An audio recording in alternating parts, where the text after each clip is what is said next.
Example 17. My children have no respect for me. Example, I'm a single parent and I'm raising 3 teenage daughters who treat me very badly. I'm not sure when things started to go wrong, but none of them seemed to have any respect for me at all. When they were little, they were really nice little girls. They sometimes fought with each other, like all children do, but whenever I got involved in the situation and told them to stop it, they listened and usually did what I said. But those days are long gone. Now, not only do they not do what I ask them to do, but they openly mock me, rolling their eyes and laughing with each other.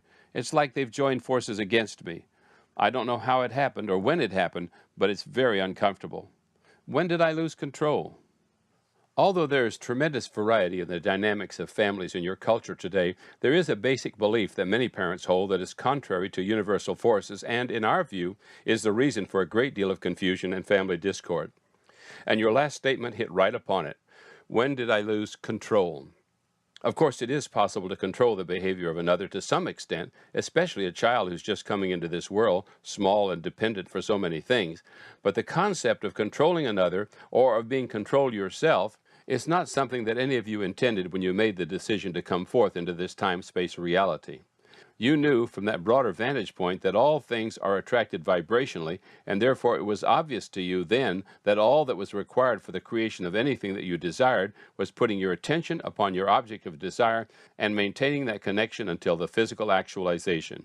No control, manipulation, justification, or hard work is required, but only pure, non-resisted attention to your object of desire.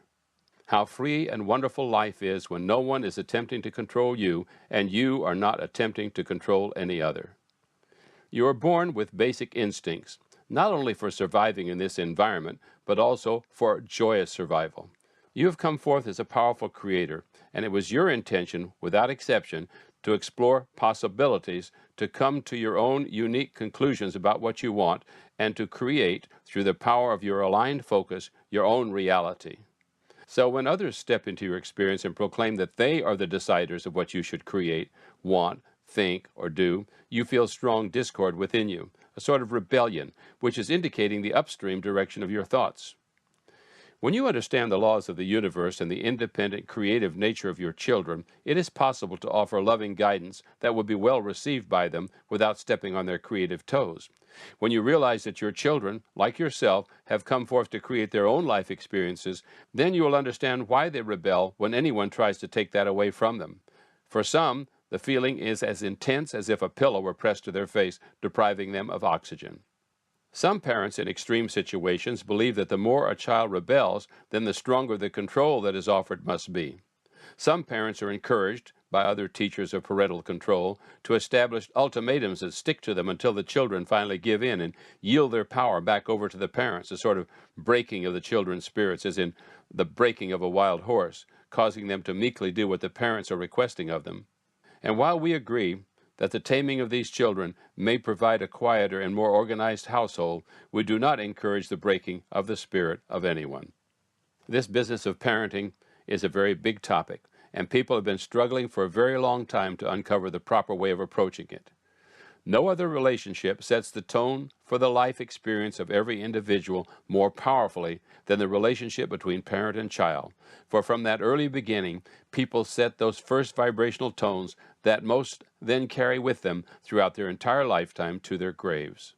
This struggle is not new in your culture or environment, and it will never come into alignment until you approach the subject vibrationally through thought instead of through action, whether you are a parent of a child or a child of a parent, or both. The thing that most often goes wrong in a parent-child relationship is that the parent, who is troubled in this moment for whatever reason, attempts to direct the child through words and actions. In other words, this parent is not in alignment with the resources of the broader perspective and, in this disconnected state, is now interacting with the child, and no good ever comes from that.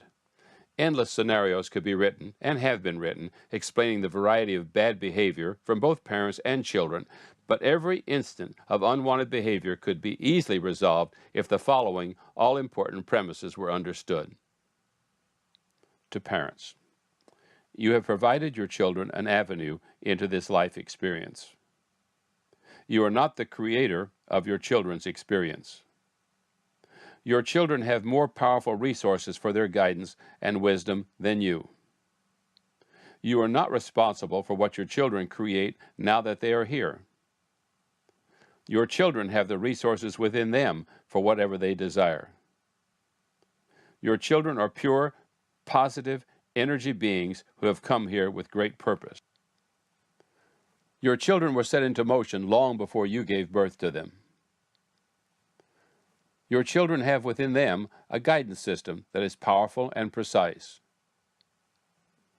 Your greatest value to your children is to assist them in maintaining their connection to their own source energy. You cannot assist your child in their connection to source energy unless you, yourself, are connected. It is not your work to control your children. Every struggle, bad feeling, disagreement, argument, or crisis that you experience with your children happens while you are not connected to your source energy. Your alignment, your connection with your own source energy, is more important than your relationship with your child. That is the control you're seeking.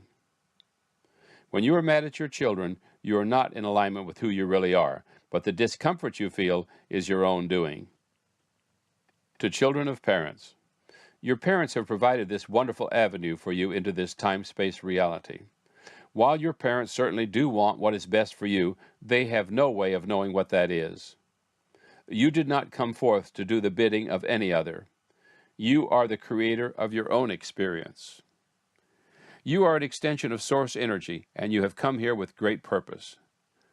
You can tell when you're on your path by the way you feel. However, since your parents have been here longer, they will seek to give you the benefit of their wisdom. Much of what they have learned will be of value to you. Since your parents have been here longer, they're less likely to sense that broader perspective than you are. When you remain connected to the energy of your source, you will always know the appropriateness of anything you are considering or doing. Your parents will most likely attempt some measure of control, but you do not need to struggle against that control, for your control is only your own. You control your life and your own reality by offering thoughts that match your broader intentions. When you are mad at your parents, you are not in alignment with who you really are, and the discomfort you feel is your own doing. People often get bogged down in the details of their assessment of one another's actions and the rightness or wrongness of those actions, but no real resolutions are ever found in that way. Committees are formed and studies are made in an effort to find the best parenting methods, and opinions on this subject are as numerous as grains of sand at the beach. Methods switch from less control to more control, back to less control, back to more control, but the key to wonderful relationships and productive parenting has been within you all along. When you offer thoughts about your children and pay attention to how those thoughts feel, you will have your perfect guide to parenting and to everything else. So, begin where you are. For instance, I must control my child. I can't control my child. My child is uncontrollable. My uncontrollable child is doomed to a troubled life. I need to find a way to control my child. Now, all of those statements feel bad to you, upstream, which means your inner being is thinking very differently about your role as a parent. If I don't control my child, I'll be seen as a bad parent by my child's school. Now, this statement feels bad because you can't control your child, but your child's school is attempting to exercise control over you. None of that is a match to your broader intentions regarding your child. My children have no respect for me. If they don't respect me, they will not respect other adults, and that will have a negative impact on their entire lives. You think that the pain you're feeling is because of your children's disrespect for you, but all emotional pain is really about your disagreement with your own inner being. In other words, your in this moment thoughts do not match the thoughts your inner being has about the subject. It's very common to try to justify a negative position you're standing in because at deep levels you know that you should be feeling good. So you're going on to explain that your children's lives will be ruined if you do not do something about their disrespect, but your inner being is not in agreement with that logic either. So rather than trying to unravel all the dilemmas of parenthood from the beginning of time by comparing every technique and its apparent results to every other technique, it is our desire that you bring all of this into simple perspective by doing the only thing that you have control over, and that is the alignment of thoughts, vibrations, and energies within your own being. Focus, and comment about this subject while feeling for the harmony of your broader perspective. Try to find a downstream thought that feels slightly better than the last, and continue the process until you've shown yourself what your inner being, or your source, thinks about your parental responsibility, about you, and about your children. I hate it when my girls roll their eyes at me that way. They do it right in front of me, and they don't even care about how it makes me feel. This is what has happened, and you do feel bad about it. Now try to find some downstream thoughts without asking them to change their behavior, because you have control over your thoughts and feelings, but no control, as your experience with them has shown you, over their behavior. It's not personal. They don't respect any adults. This does not feel much better because you're still concerned about how their disrespectful behavior will impact their future lives. Now, we do not want to spend any more time explaining why your thoughts feel better or worse, because it only slows things down and has the potential of taking you off into other uncomfortable directions. Just make an effort to make yourself feel better by your choice of thoughts. This is a good time to remind you, as you try to get your boat moving against the current, of the difference between getting a firm grip on those oars and just letting go of the oars and going with the flow. Try to let go of the control of your girls and see if it gives you any feelings of relief. For instance, I've tried everything I can think of. I've read every book I could get my hands on. It's the first thing I think of when I waken and the last thing I think about before I sleep. I don't know what to do. I give up. Now, focus only upon how you feel. Experience the relief of giving up, of letting go of those oars. Try to remember that there is value in relief, for it means your resistance is lessened.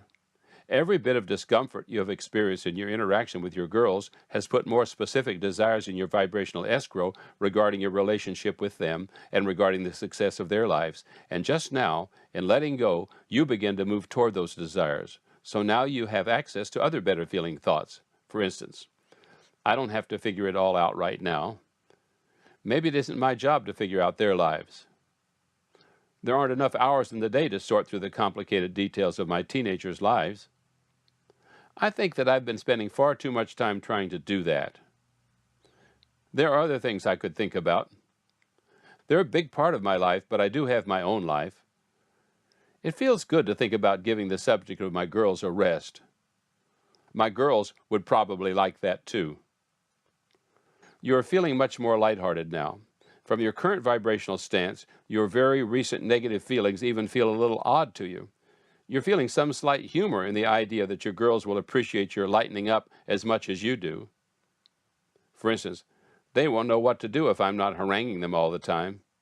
It'll be fun to see their surprise instead of the rolling of their eyes. My backing off cannot possibly cause a more negative result, since what I've been doing certainly hasn't produced any positive results. I like the idea of seeing my girls through the loving eyes of my own inner being. Those wonderful old feelings are very familiar. I remember seeing each of them as perfect and feeling joyful about their future. I really do want to return to those feelings about them. I wonder what time it is. I should be home soon. I'll be glad to see them. This'll be fun. We are certainly not suggesting that your trouble with your teenagers has now been completely resolved with this short exercise, but you did come into alignment with your source. And if you will remain determined to find thoughts of relief when circumstances arise that are uncomfortable, these relationships will be transformed. When your girls begin to catch wind of your willingness to not only allow them to create their own reality, but to encourage it, the majority of their pushing back at you will stop. It will be as if you have removed the pillow from their faces, and the flailing about will stop immediately. And now you can all get back into your own individual boats and continue your joyous journeys in this wonderful life experience.